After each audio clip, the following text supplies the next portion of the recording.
नमस्कार दोस्तों, मैं हूँ राज शिकारी। आज मैं आपके लिए 2023 की film leave the world behind लेके आया हूँ। ये जो फिल्म है ये पिछले साल रिलीज हुई थी और जब इसका ट्रेलर आया था तब बहुत सारी हाइप मची थी, क्योंकि इसका जो कॉन्सेप्ट है वो बहुत ही बढ़िया कॉन्सेप्ट था। इसका कॉन्सेप्ट टेक्नोलॉजी पे डिपेंडेंट है कि अगर आज के समय में हमारे पास जो भी टेक्नोलॉजी है, अगर वो एक दिन गायब हो जाती है तो अचानक से हमारी ज़िंदगी कितनी वीरान हो जाती है। ये कॉन्सेप्ट इसलिए बनाया गया क्योंकि आजकल बहुत सारे लोग ऐसे हैं जो जिन्हें लगता है कि पुराना समय बहुत बढ़िया था, जबकि हकीकत में ऐसा नहीं है। और उस चीज़ को क्लियर करने के लिए ये फिल्म बनाई गई है। हालांकि मैं फिल्म को शुरू करने से पहले आपको बता दूं कि फिल्म में लॉजिक मत ढूंढिएगा। अगर आप लॉजिक ढूंढेंगे तो आपको हो सकता है थोड़ा कन्फ्यूजन होगा, मगर फिल्म की कहानी जैसे चलती है वैसे चलती जाए। और मैं आखिर में अपना पॉइंट ऑफ व्यू दूंगा जिससे कि आपको थोड़ा क्लियर हो सके कि फिल्म में क्या चीज़ें बताई गई है। तो बिना किसी देरी के मैं इस फिल्म के एक्सप्लेनेशन को शुरू करता हूँ। तो फिल्म की शुरुआत में हम चैटर्जी परिवार को देखते हैं। चैटर्जी परिवार अपनी रोज की ज़िंदगी से बोर हो चुका होता है और इसलिए वो लोग कहीं दूर एक घर बुक करके वहाँ पे अपना वेकेशन करने के लिए जाते हैं। तो जिसके बाद ये लोग समुद्र किनारे पे धूप सेकने के लिए जाते हैं। समुद्र किनारे पे होता ये है कि वहाँ पे एक जहाज आ रहा होता है। हालांकि वो बहुत पास आ जाता है मगर फिर भी वो रुक नहीं रहा होता। तो आखिर में जो चैटर्जी परिवार होता है वो अपनी जान बचा के वहाँ से भागता है और जो पीछे जहाज होता है वो पूरा का पूरा बीच के ऊपर आके रुक जाता है। तो ये सीन यहीं पे ख़त्म होता है।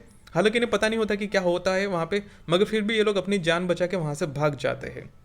तो उसके बाद ये लोग अपने घर चले जाते हैं। शाम को डिनर करके ये लोग सोने ही वाले होते हैं। तभी यहाँ पे एंट्री होती है क्रिस गेल की। तो जो क्रिस गेल होता है वो अपनी बेटी के साथ आया होता है और वो बताता है कि वो इस घर का मालिक है और वो यहाँ पे रहना चाहता है। तो जो मिस्टर चैटर्जी है और उनकी जो वाइफ है वो कहते हैं कि हमने तो ये घर किराए से लिया है और हम तो आपको जानते भी नहीं है कि आप मालिक है कि नहीं है। उन्हें लगता है कि जो क्रिस गेल है वो असल में चोर है और ऐसे ही बेवकूफ़ बना रहा है लोगों को।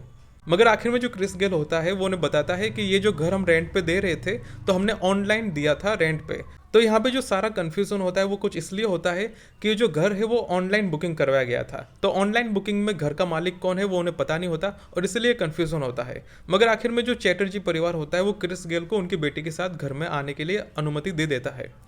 तो जो क्रिस गेल होता है वो मिस्टर और मिसेस चैटर्जी को उनका किराया वापस दे देता है। एक लॉकर में से पैसे होते हैं वो निकाल के उन्हें वापस दे देता है, जिसको लेके वो लोग अपने पास रख लेते हैं और वो लोग एडजस्ट कर लेते हैं क्रिस गेल के साथ रहने के लिए।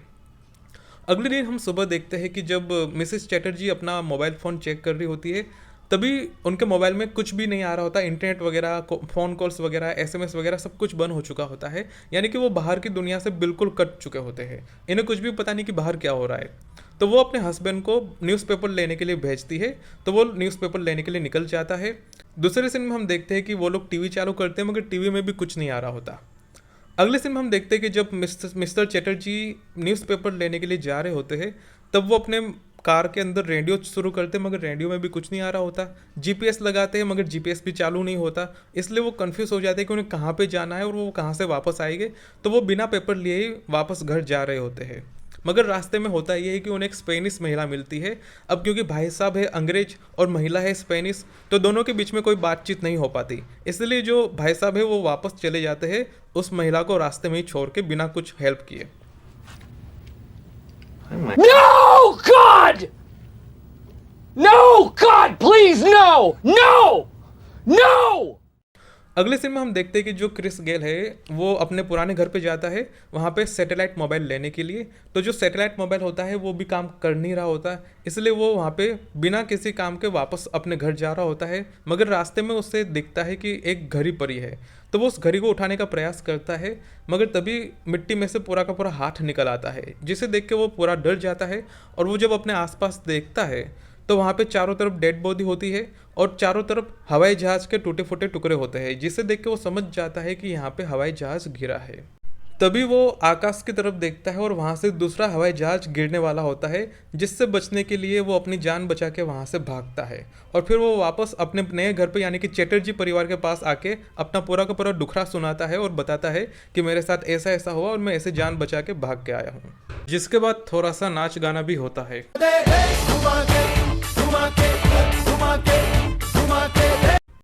तो ये सीन यहीं पे ख़त्म होता है। अगले सीन में हम देखते हैं कि चारों तरफ अचानक से बहुत तेज़ आवाज़ आने लगती है, जिसको लेकर सबके कान के पर्दे हिलने लगते हैं और ये आवाज़ इतनी तेज़ होती है कि घर के सारे शीशे टूटने लगते हैं। तो इतना सब होने के बाद जो चैटर्जी परिवार होता है वो अपने घर जाने का मूड बना लेता है और वो क्रिस गेल को उसके घर पे छोड़ के वहाँ से निकल लेता है बाहर। तो जब चैटर्जी परिवार अपने घर पे जा रहा होता है तभी वो देखते हैं कि रास्ते में ट्रैफिक जाम लगा है। तो वो लोग आगे जाने के लिए देखते हैं कि आगे क्या होता है। तभी वहाँ पे उन्हें पता चलता है कि पीछे से बहुत सारी टेस्ला आ रही होती है और आगे भी टेस्ला सब जाम लगा के रुकी हुई होती है, यानी कि इलेक्ट्रिक कार है और ये बिना ड्राइवर के यहाँ से भाग रही होती है। तो जिसे देख के जो मिसेस चैटर्जी है वो तुरंत अपनी कार की तरफ भागती है और तुरंत रिवर्स गियर लेके यू टर्न लगा के रॉन्ग साइड में कार भगाती है, जिससे कि वो वहाँ से बच निकले। तो इसके बाद वो वहाँ से बच निकलते हैं और आगे के सीन में हम देखते हैं कि जो ट्रैफिक जाम था वो इतना बड़ा ट्रैफिक जाम था कि वहाँ से कार लेके निकलना इम्पॉसिबल था, यानी कि मिसेस चैटर्जी ने यू टर्न लेके बहुत ही समझदारी का काम किया। A few moments later. अब वो वापस जाते हैं क्रिस गेल के घर पे। Oh my God! Wow! तो जो क्रिस गेल होता है वो उन्हें अपने घर में वापस रख लेता है। तो ये सीन यहाँ पे ख़त्म होता है। अब चलते हैं अगले दिन की सुबह पे। अगले दिन जब सुबह होती है तो चैटर्जी परिवार का जो बेटा होता है उसके सारे के सारे दांत हिलने लगते हैं और वो निकलने लगते हैं, जिससे देख के उसके जो माता पिता होते हैं वो पूरे हैरान हो जाते हैं कि हमारे बेटे को आखिर हुआ क्या है। तो जो उनका बेटा है वो कहता है कि कल जब वो जंगल में घूम रहा था तब उसे एक कीड़े ने काट लिया था, हो सकता है कि उस कीड़े का जहर उसके अंदर चला गया हो और ये सब हो रहा हो। तो उसे ठीक करने के लिए जो मिस्टर चैटर्जी है और जो क्रिस गेल है दोनों निकल पड़ते हैं दवाई लेने के लिए। तो जो क्रिस गेल होता है वो अपने एक दोस्त के घर पे उन्हें ले जाता है, मगर जो क्रिस गेल का दोस्त होता है वो उसके सामने बंदूक तान देता है और कहता है कि मेरे पास कोई दवाई ववाई नहीं है, यहाँ से निकल लो, मैं किसी की कोई मदद नहीं कर सकता। तो इसके बदले में जो क्रिस गेल होता है वो भी अपनी लंबी बंदूक निकाल के उसके सामने टान देता है। तो जिसके बीच में मिस्टर चैटर्जी नेगोशिएट करवाते हैं और आखिर में मिस्टर चैटर्जी बहुत सारे पैसे दे के कुछ दवाइयाँ उस आदमी से ले लेते हैं, जिसके बाद क्रिस गेल और मिस्टर चैटर्जी दोनों वहाँ से निकल लेते हैं। तो अब सीन यहाँ से कट होता है और हम चलते हैं वापस घर पे। तो जो घर पे होता है वो ये कि जो मिस्टर चैटर्जी की जो छोटी बेटी होती है वो अचानक से घर से कहीं चली गई होती है। उसे ढूंढने के लिए उसकी मॉम जंगल में घूम रही होती है यहाँ वहाँ। तभी उसे एक छोटा सा घर दिखता है, उन्हें लगता है कि हो सकता है कि वो उस घर के अंदर हो, मगर ये जब वहाँ जा ही रहे होते हैं तभी उन्हें एक धमाके की आवाज़ आती है और वो देखते हैं कि शहर के ऊपर बहुत बड़ा धमाका हुआ है। अब ये धमाका सामान्य था या न्यूक्लियर था ये आपको फिल्म के एंड में पता चलेगा। तो ये सीन यहाँ पे ख़त्म होता है। अब यहाँ से स्टोरी आगे नहीं बढ़ती, यहाँ से हमें एक घर दिखाया जाता है। उस घर के अंदर हम देखते हैं कि जो मिस्टर चैटर्जी की बेटी है वो दबा के खाना खा रही होती है डाइनिंग टेबल पे बैठ के। खाना खाने के बाद उसे एक बंकर दिखता है, तो वो बंकर का दरवाज़ा खोलती है और वहाँ पे लाइट चालू करती है।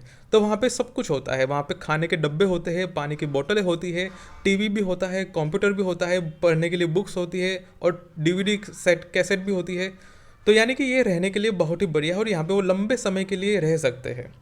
तो जो चैटर्जी परिवार की जो बेटी होती है वो आखिर में डीवीडी प्लेयर में से फ्रेंड्स का 10वां सीज़न निकालती है। फ्रेंड्स एक सीरीज़ है अमेरिका की, आप चाहे तो ज़रूर देखें पहले सीज़न से।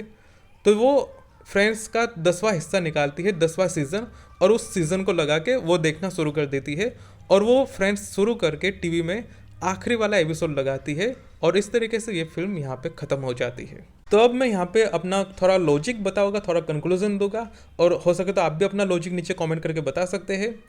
तो यहाँ पे फिल्म ख़त्म हो जाती है। अब आप सोचेंगे कि बाकी के लोगों का क्या हुआ। तो देखिए, जब फिल्म शुरू हुई थी तब तो ज़्यादा कुछ बताया नहीं गया कि ये किसके चलते हो रहा है, कौन कर रहा है, ये कोई हमला हुआ है या क्या हुआ है, तो ज़्यादा कुछ नहीं बताया जाता, बस हो रहा होता है। मगर एंडिंग की कुछ चीज़ें मैं यहाँ पे थोड़ा लॉजिक बता सकता हूँ। वो ये कि जब उनके बेटे के दांत निकल रहे थे, दांत में से खून निकल रहा था, तो ये एक साइन है रेडिएशन का साइन है ये, यानी कि यहाँ पे रेडिएशन हो सकता है। अब रेडिएशन हो सकता है तो यानी कि कहीं ना कहीं न्यूक्लियर बॉम्ब फटा है, ठीक है, ये एक कारण हो सकता है। दूसरी तरफ हम देखते हैं कि जब शहर के ऊपर बहुत बड़ा धमाका होता है तो एक मशरूम क्लाउड बनता है, और ऐसा जो मशरूम क्लाउड होता है वो मोटा मोटी एटॉमिक धमाके के अंदर ही होता है, यानी कि एटॉमिक धमाके में ही यह धमाका हो सकता है। सामान्य रूप से ऐसे मशरूम क्लाउड कम ही बनते हैं, ठीक है।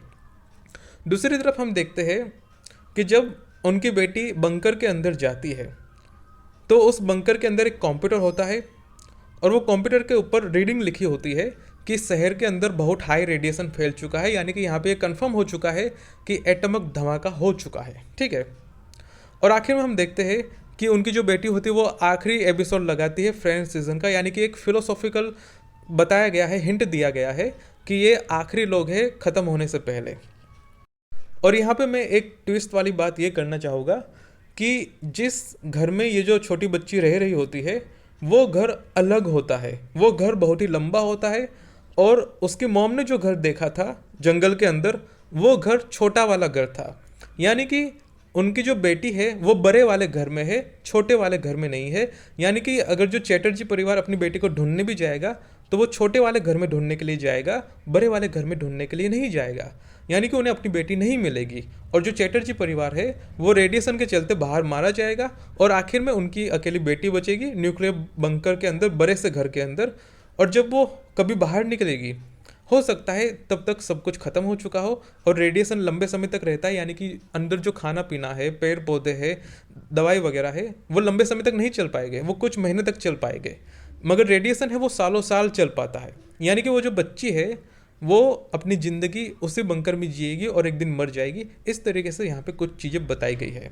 और जो आखिर में 10वां सीज़न बताया गया फ्रेंड्स का, ये कहीं ना कहीं ये हिंट बताता है कि उस बच्ची को ये सीरियल देखनी थी और उसकी इच्छा पूरी हो जाती है, वो अपनी ज़िंदगी भर आखिरी ये सीरीज़ देख के ख़त्म करेगी। अब यहाँ पे मैं एक चीज़ यहाँ पे ये भी पॉइंट आउट करना चाहूँगा कि वहाँ पे बहुत सारी डीवीडी प्लेयर होती है। डीवीडी प्लेयर यानी कि वहाँ पे बहुत सारे और भी टीवी शो पड़े हैं, तो हो सकता है कि वो बच्ची और भी टीवी शो देखे। यानी कि हो सकता है कि वो अपनी पूरी ज़िंदगी इस तरीके से टीवी शो देखते हुए निकाले। हालांकि आगे क्या होता है वो नहीं बताया गया, और अकेली बच्ची कैसे अपने आप को बचा पाएगी वो भी नहीं बताया गया, क्योंकि घर के अंदर खाना लिमिटेड है, और वो लिमिटेड खाना कब तक चलेगा कुछ पता नहीं। ठीक है, तो मोटा मोटी इस तरीके से यहाँ पर पूरा एंड बताया गया है कि बाहर के भी लोग मारे जाएंगे और बच्ची भी मारी जाएगी। यानी कि समाज पूरी तरीके से ख़त्म हो जाता है इस तरीके से, क्योंकि बाहर रेडिएशन है, अंदर खाना नहीं है, तो कोई बचने का चांस ही नहीं है। तो इस तरीके से फिल्म पूरी तरीके से ख़त्म हो जाती है। अब आपको ये फिल्म कैसी लगी नीचे कमेंट करके बता सकते हैं। मैं समझता हूँ कि आपको हो सकता है एक्सपेक्टेशन से थोड़ी कम ज़्यादा लगे, मगर मेरा काम था कि आप देखें, और ये फिल्म लगभग 2 घंटे की है, तो मैं चाहता हूँ कि आपका समय बच जाए। ठीक है, तो आपको कैसा लगा? अगर जरा सा भी वैल्यू लगे तो चैनल को सब्सक्राइब कर दो, क्योंकि यार मेहनत लगती है, और अभी मैं रात के लगभग 1 बजे रिकॉर्ड कर रहा हूँ इस ऑडियो को। सो इट इज़ मी राज शिकारी साइनिंग ऑफ।